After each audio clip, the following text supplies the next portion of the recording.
लोकमाता अहिल्याबाई होलकर का जन्म समारोह का शुभारंभ दीप प्रज्वलित कर किया गया। कार्यक्रम में पूर्व लोकसभा अध्यक्ष सुमित्रा महाजन ने लोक माता से जुड़ा साहित्य और ग्रंथों के अनुवाद की मांग उठाई। कार्यक्रम को संबोधित करते हुए मुख्यमंत्री मोहन यादव ने कहा कि लोकमाता अहिल्याबाई होलकर के रणनीति और प्रबंधन का अंदाजा लगाना मुश्किल है। देवी अहिल्या ने केवल इंदौर एवं महेश्वर ही नहीं बल्कि पूरे देश में धर्म स्थापना का कार्य किया। रामेश्वरम से कवर से जल लाकर काशी विश्वनाथ पर जलाभिषेक करने की परंपरा देवी अहिल्या ने ही शुरू की थी। और इस अवसर पर मुख्य वक्ता पद्मश्री निवेदिता भिड़े ने कहा कि लोकमाता का जीवन सार्थकता से परिपूर्ण था। आयोजन समिति की सचिव माला ठाकुर ने कहा, देवी अहिल्या का जन्म समारोह साल भर तक पूरे देश में मनाया जाएगा। कार्यक्रम में भानपुरा पीठाधीश्वर शंकराचार्य स्वामी, महामंडलेश्वर किरण दास बापू, महामंडलेश्वर कृष्ण वंदन, राज्यसभा सांसद सोनम मानसी, महापौर पुष्यमित्र भार्गव, कैलाश विजयवर्गीय, तुलसी राम सिलावट, रमेश मेंदोला, मालिनी सिंह गोड़ और साथ ही में गोलू शुक्ला और संघ के डॉक्टर कृष्ण गोपाल, राष्ट्रीय सेविका समिति की संचालित क्षमता अक्का मौजूद थी। और इसके अलावा हजारों की संख्या में बड़ी संख्या में महिला, पुरुष और नागरिक शामिल हुए। ज्योतिर्लिंग और केवल अकेले विश्वनाथ धाम की बात नहीं, पूरे देश के 12 ही ज्योतिर्लिंग में अगर आज भी सबसे पहले पूजा किसी की लगती है तो अहिल्या माता के माध्यम से लगती है। पहली पूजा का अधिकार उन्होंने धारण किया। और इतना ही नहीं, काशी विश्वनाथ धाम के अंदर तो आज भी परंपरा ये बना के रखी है।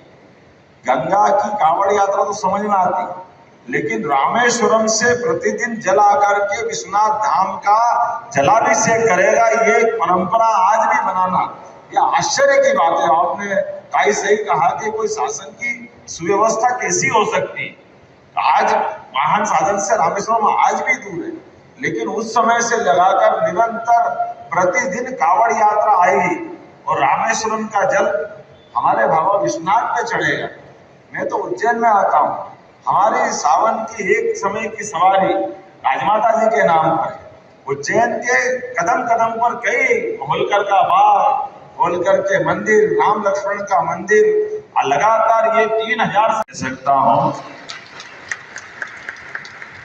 इस पवित्र उद्देश्य को लेकर के हम सब जानते हैं, आपने सही कहा महाराज जी, कि इस देश की नारियां देवी अहिल्या को आदर्श माने, इससे बड़ा क्या भाव हो सकता।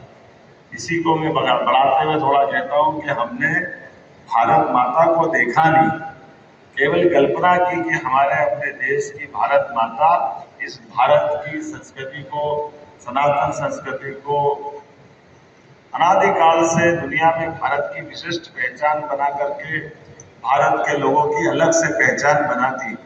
लेकिन जिनने अहिल्या माता को देखा होगा या पढ़ा होगा, वो कल्पना कर सकता कि भारत माता का आंचल कितना आनंददायी, कितना सुखदायी, कितना फलदायी है। एक ऐसे छोटे से राज्य से निकलकर जिसकी अपनी भौगोलिक सीमा केवल 5 जिलों तक हो, लेकिन आज भी मैं अभी बनारस गया था। बनारस में मैंने अपनी उस बात को केवल मन में किया, मुंह से बोल भी नहीं सकता था कि बनारस का आज अगर आनंद है, उस आनंद में अगर अहिल्याबाई का योगदान हटा दो तो ऐसा लगता है कि बनारस पूरा सूना हो जाता है। पूजा किसकी करते हैं? आज विश्वनाथ धाम मुस्कुरा रहे हैं, भगवान का आशीर्वाद मिल रहा है, तो हमारे लिए आनंद की बात है। अहिल्या माता का उस समय का संकल्प हमारे बीच में है। दिनेश आचार्य की रिपोर्ट।